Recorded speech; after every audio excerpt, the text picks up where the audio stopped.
या बातमीपत्राचे प्रायोजक आहेत pro rich look skin and hair studio. नमस्कार, पोलीस माझा न्यूजच्या बातमीपत्रात आपलं मनापासून स्वागत। पाहूयात काही विशेष घडामोडी।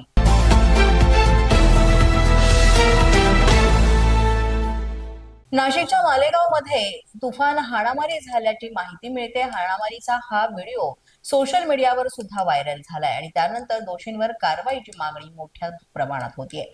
एका घरासमोर गाडी लावण्याच्या किरकोळ कारणावरून हा वाद झाला आणि वादाचं रूपांतर भांडणामध्ये झालं। हे भांडण सोडवायला गेलेल्या दोघांनाही या जमावानं मारहाण केलेली आहे। नाशिकमधली ही घटना आहे जी कुठल्याही प्रकारे संवाद न साधता इथे मारहाण करण्यात आलेली आहे। त्यामुळे आता पोलीस या प्रकरणाचा अधिक तपास करीत आहेत।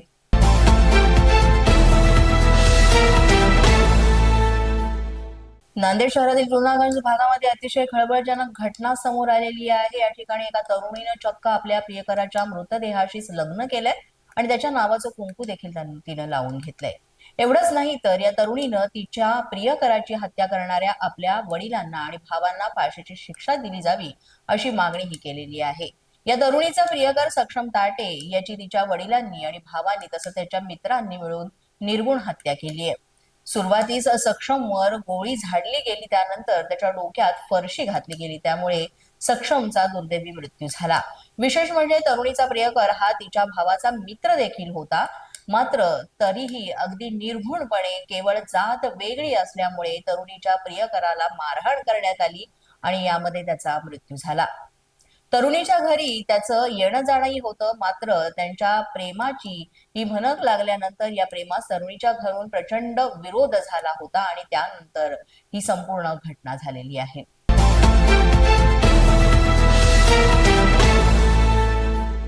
शिंदेच्या शिवसेनेचे माजी आमदार शहाजी बापू पाटील यांच्या कार्यालयाची आज तपासणी झाली। एलसीबी पथक आणि निवडणूक आयोगाच्या भरारी पथकाकडून ही तपासणी करण्यात आली।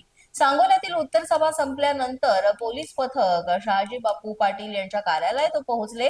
तब्बल 1 तास इथे झाडाझडती झाली आणि त्यानंतर हे पथक रिकाम्या हाती परतले। सांगोल्यात शहाजी बापूंचा भाजपला कडवं आवाहन पाहायला मिळतंय। त्याच्याच पार्श्वभूमीवर निवडणुकीच्या आधी पोलिसांकडून आणि एसीबी पथकाकडून शहाजी बापू पाटील यांच्या कार्यालयात थेट झाडाझडती झाली।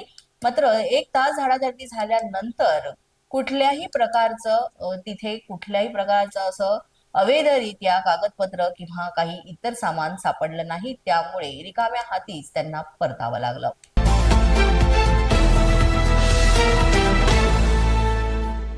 पोलीस माझा न्यूजच्या बातमीपत्रात वेळ झाले का छोट्याशा विश्रांतीची। पाहत रहा पोलीस माझा न्यूज। या बातमीपत्राचे प्रायोजक आहेत pro rich look skin and hair studio. विश्रांतीनंतर पुन्हा एकदा पोलीस माझा न्यूजच्या बातमीपत्रात आपलं मनापासून स्वागत।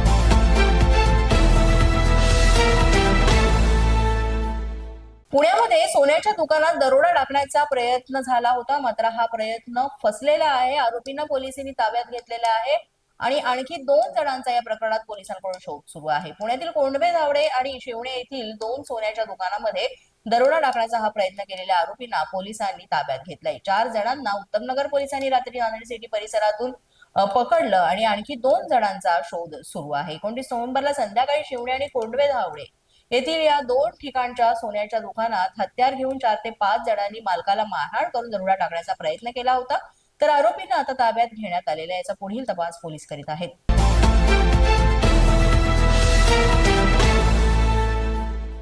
अंबरनाथमध्ये निवडणूक स्थगित झाल्यानं शिवसेना शिंदे गट आक्रमक झाल्याचं पाहायला मिळालंय। शिवसेनेच्या शिष्टमंडळानं निवडणूक निर्णय अधिकाऱ्यांची भेट घेऊन संतापही व्यक्त केलाय, तसंच निवडणूक आयोगाचा निषेध व्यक्त करण्यात आलाय। राज्य निवडणूक आयोगानं रविवारी राज्यातील काही नगर परिषदा नगरपंचायतीच्या निवडणुका स्थगित केल्या, मात्र अंबरनाथमध्ये देखील ही निवडणूक प्रक्रिया स्थगित करण्यात आल्यानं शिवसेना शिंदे गट चांगलाच आक्रमक झाला। अंबरनाथमध्ये निवडणूक रद्द करण्यासारखी परिस्थिती नसतानाही राज्य निवडणूक आयोगानं कोणाच्या तरी दबावात येऊन ही निवडणूक प्रक्रिया स्थगित केली असा आरोप शिवसेना शिंदे गटानं केलेला आहे। शिवसेना शिंदे गटाच्या शिष्टमंडळानं अंबरनाथ नगरपालिका निवडणूक निर्णय अधिकारी यांची भेट घेतली, निवडणूक स्थगित केल्याबाबत जाबही विचारला। निवडणूक अधिकाऱ्यांनी वस्तुस्थिती दर्शक अहवाल पाठवला असताना देखील निवडणूक आयोगानं निवडणूक प्रक्रिया स्थगित केल्यानं याबाबत शिवसेना चांगलीच आक्रमक होताना पाहायला मिळाली। अंबरनाथ नगर परिषद निवडणूक 2025 ही निवडणूक आयोगाने 4 नोव्हेंबर 25 रोजी जाहीर केली। त्याप्रमाणे ती प्रक्रिया सुरू होती। वातावरणही चांगल्या प्रकारचं होतं, कोणत्याही प्रकारची गडबड नव्हती. जी काही कारणं निवडणूक पुढे ढकलण्यासाठी असतात त्याचं एकही कारण नसतानाही कोणाच्या तरी दबावाखाली कुठल्या तरी पक्षाच्या हितासाठी हा निवडणूक आयोगाने दबावाखाली घेतलेला निर्णय आणि निश्चितच लोकशाहीचा अपमान आहे, त्याचप्रमाणे मतदारांचाही अपमान केलेला आहे आणि ही बाब निषेधार्थ असल्यामुळे आज आम्ही आरोनच्या वतीने निवडणूक आयोगाला निवेदनाद्वारे निषेध नोंदवलेला आहे. निश्चितपणे जो काही निवडणुकीमध्ये नियमाप्रमाणे खर्च होत असतो त्याची नोंदणी निवडणूक विभागाकडे करायची असते. आता जी काही प्रक्रिया झालेली आहे, जवळजवळ निवडणूक प्रक्रिया सगळी संपली होती आणि उद्या मतदान होणार होतं.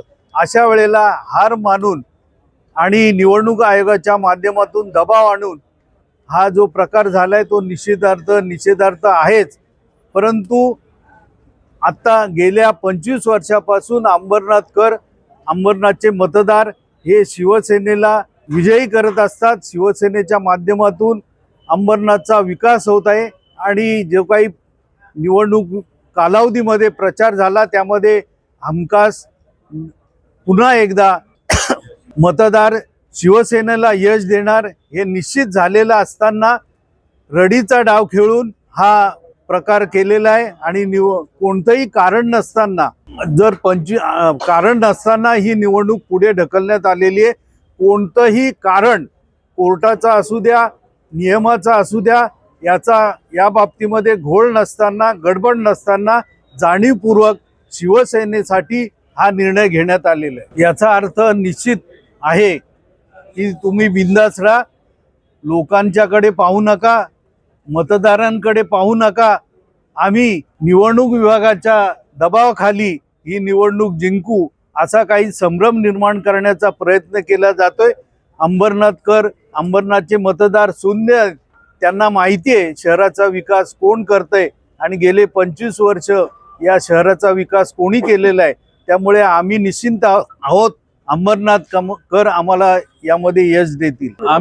आम्ही ही बाब आरोनना जे निवेदन दिलेले त्यांना केलेलं आहे, त्याचप्रमाणे निवडणूक विभागालाही ही बाब फॅक्सद्वारे लक्षात आणून देणार आहोत. निश्चितपणे अशा प्रकारचं काम होऊ नये म्हणून निवडणूक विभागाचं कर्तव्य आहे की कुठल्याही निर्णयाचा परिणाम मतदारांवर होता कामा नये, त्याप्रमाणे त्यांनी निर्णय घेणं आवश्यक आहे. पोलीस बंधा न्यूजच्या या बातमीपत्रात आज इतकंच. तुम्हाला आमचं बातमीपत्र कसं वाटतंय याबाबत अवश्य अभिप्राय कळवा. यासाठी पोलीस बंधा न्यूजचं युट्यूब चॅनल सबस्क्राईब करा. तसंच आमचं फेसबुक, इंस्टाग्राम आणि ट्विटर अकाउंट फॉलो करा. अधिक माहितीसाठी आमच्या www.policemazhanews.com या वेबसाईटला भेट द्या. आमचे अधिकृत प्रतिनिधी व्हायचं असेल तर स्क्रीनवर दिलेल्या क्रमांकांवर आजच संपर्क साधा. आजच्या बातमीपत्रात इतकंच. पुन्हा भेटूया पुढील बातमीपत्रात. तोपर्यंत पाहत रहा पोलीस माझा न्यूज.